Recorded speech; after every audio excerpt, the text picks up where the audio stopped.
top water lures for CHUB. Going to be using two top waters today. This one's the Micro Frog 2.0 from the FFS stable. Brilliant top water. Going to be using this in the blue and black and in the knife edge. And the other one I'm going to be using is the Duo Shinmushi something. The Duo. I just call it the Duo. It's a brilliant top water bait. Both have slightly different actions and different applications.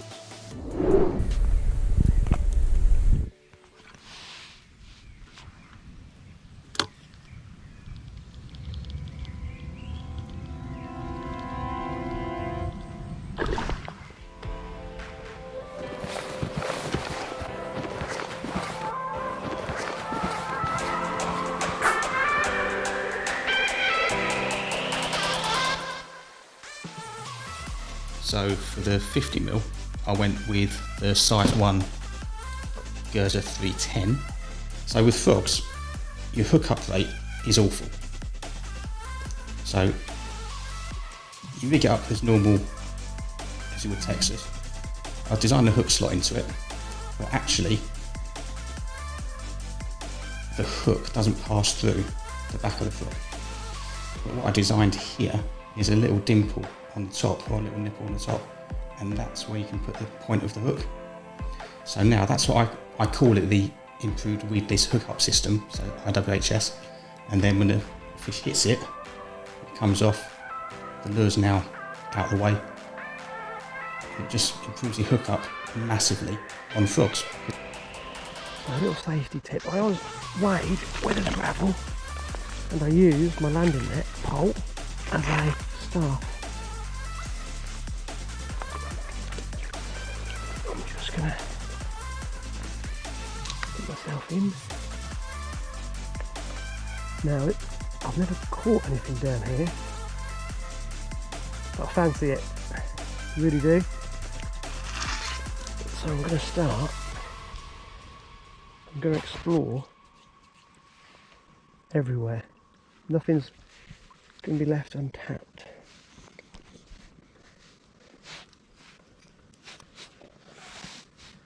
There's a real fast run along this little edge, so what I'm going to do, just going to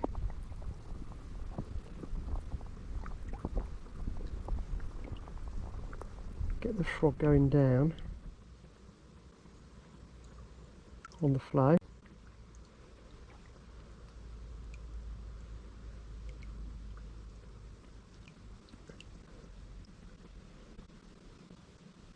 And what I'm going to do is just inch it up so it looks like a dying mayfly, cranefly, dragonfly, frog itself, little fish in distress.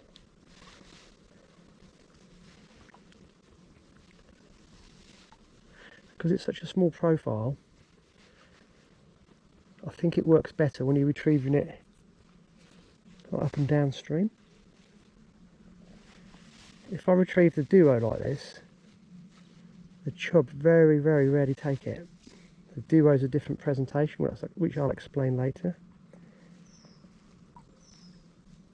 So with the frog, I'm just making it look like something that's in distress moving across the surface of the water. You fish it real slow.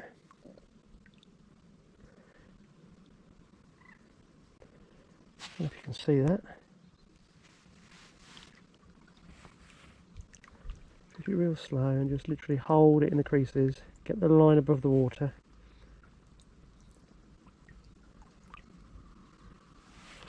And these big old CHUB, they love it.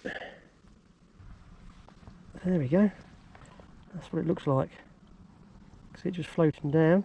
Looks perfect. Ooh, right. Just past the reeds down there. Don't know if you can see that. It goes around the bend, and I'm going to try and stop it short of that big flotsam, like that. And I'm just going to let the current take it. Now the wind's blowing this way, which means my braid's kind of caught up in the wind. And because I've got a wide trace on it, kind of doesn't help. I'm just going to hold it so it swings around past the flotsam, and those little wings on the duo make it look like it's just a dying creature. It just gives it a little bit of action. So there's a chub in that weed. It should pull it out. So hopefully you can see it's a slightly different presentation to the frog. The frog's more negative, whereas I just hold it like that, it just gets the duo pulsating. And this is how you pull them out of the cover. They want to have a look. They know it's there. And I'm fishing it a lot slower than the current's going down. And I can look, go right to that corner, that gap. So hopefully I'll pull one out if there's one in there. And that's an undercut.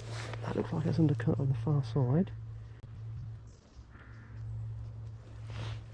And there's some line so I get to run down. That looks pretty cool.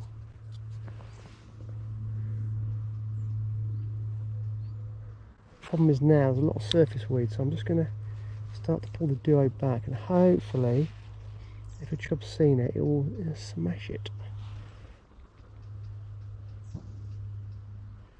I should have had a hit by now if there was one. You can see why this is really interesting fishing, but it's also hard bloody work, because you've got to try everything. And I very rarely see them before I fish for them. They're tucked away under the bank or in the weed, so you have to kind of imagine that every little swim you get to there's a fish in it, and not neglect anything. Now my way of doing it is not necessarily the right way, it's just a way that I find works for me.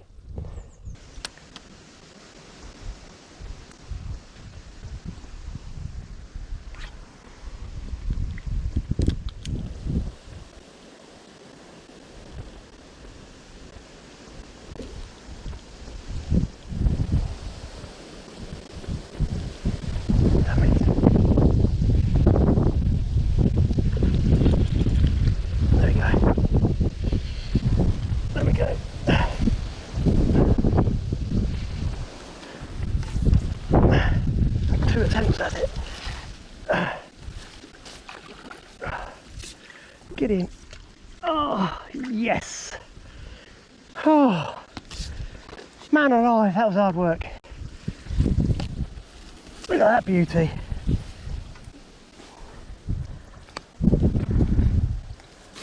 There we go. Perseverance. Get in. Come on. Here we go, guys. One off the top, chub of about 4 pounds I should say. Beautiful fish. That took a lot of getting. They have been a bit tricky, but if you persevere, you get them. So, what a great take. Thank you, my love. Beauty. I'm going to slip this one back in upstream so it's not going to spook the rest of the fish that are under that tree. So, let's just get this one away. Beauty, straight away. Good start. Right, let's get another one.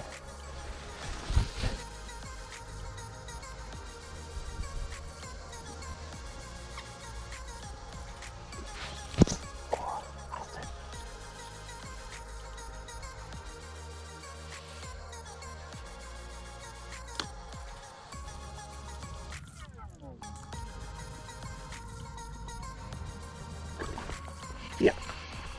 Oh no, come off. No! No, it came off. This is a bit more chubby. Right, nice little swim, like a 4 or 5 carp. Without spooking. Oh no, I got a nettle right up my trouser leg. Ow.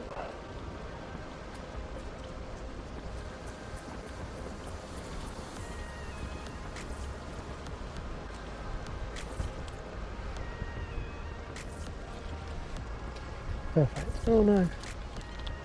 I can get it around that branch. There we go.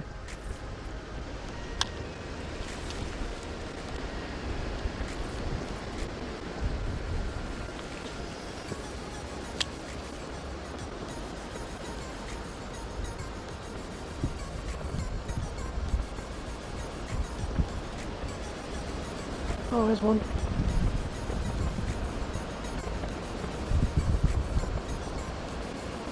saw it. Why did it not take it? Came right up. Damn it. That was a good one. Right guys, that's it for me today. Just that one chub. I've done over 6,000 steps, mainly in my chest waders, so it's been hard work. But that's top water fishing for chub, particularly in the summer. It can be really, really difficult at times. Best to get out first thing or last knock-ins.